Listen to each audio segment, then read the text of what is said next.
Purple is my favorite color! So, it's official. Project H1000 is in fact Dragon Ball Xenoverse 3. A lot of people are excited about this, but I personally have mixed feelings. Let me explain. I'm very passionate about not just this upcoming sequel, but the series as a whole because these games have the DNA to be, in my opinion, some of the greatest anime games ever made. It's just that throughout the entire 11-year plus lifespan, it's never fully lived up to its potential. We've had glimpses of it, but there have just been so many aspects of both of these games so far that have been sadly very underwhelming. Basically the potential man of video games. Some years ago, I made a wish list on everything that I wanted to see in a third game in the series, and it's not only things that I personally want, but things that I've heard many people over the years voice their opinions on wanting. I'm really hoping that the 2027 release date means the end of 2027, because Xenoverse 2, despite being noticeably better than the first game, was still kind of rushed out, to the point where it almost feels like Xenoverse 2 was the actual game they wanted to make, and Xenoverse 1 was almost a demo.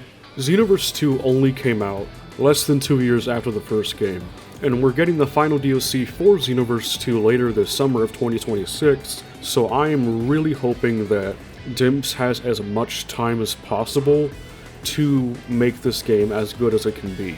Which sadly isn't guaranteed because Bandai will just rush almost any game, whether it's Dark Souls, Xenoverse, Elden Ring, Sparking Zero, just because these games end up selling well anyways despite their shortcomings.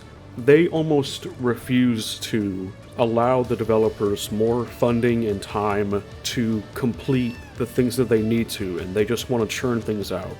And I'm just really hoping that this game can maybe be a stepping stone in a better direction for Bandai, where they actually give developers proper time to complete their games. There are a lot of things that this game needs to have. It needs to have more customization, which could range from more body types, taller and shorter characters, more races like androids, bio-androids, Kais, and demon realm races, customizing movesets, stamina breaks, grabs, creating our own skills, more hairstyles that also change whenever you transform, and not to the degree that's in like Breakers. I mean actual proper changed hairstyles that look connected to the base form hairstyle. No wigs.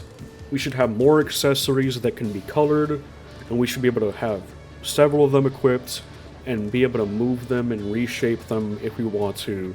Have all the clothes be colorable and have less of them be exclusive to certain races. Fleshing out existing characters, putting in more fully realized new characters, more depth to the mentor system and partner variations of these characters, more battle stages, more game modes like a free-for-all or a true tournament, new mechanics like something similar to the Reflect system for Dragon Ball FighterZ, better programming for all the AI, and plenty of other things. I'm not sure what they're going to go for the story of this game. After the release of Future Saga Chapter 4, I will try and make a video talking about where I think they could go with the story, but for now it is definitely a big mystery. Again, these games have such a massive amount of potential, and Xenoverse 3 is their chance to take all the criticism from the last games and create something that is genuinely generational. Hirano is going to be the director of this game, which does give me a little bit of optimism because he was the first director for Xenoverse 2. And again, even though that era was also inconsistent, compared to the other directors that we've had for Xenoverse since then, Hirano's had the most quality content that we ever got. So hopefully, with this director taking the criticisms and Bandai hopefully giving the developers enough time, we can get the best version of this game that we possibly can. But yeah, let me know y'all's thoughts about the whole situation. If you ended up reading the wish list, let me know what you think of that, and I'll catch you guys on the flip side.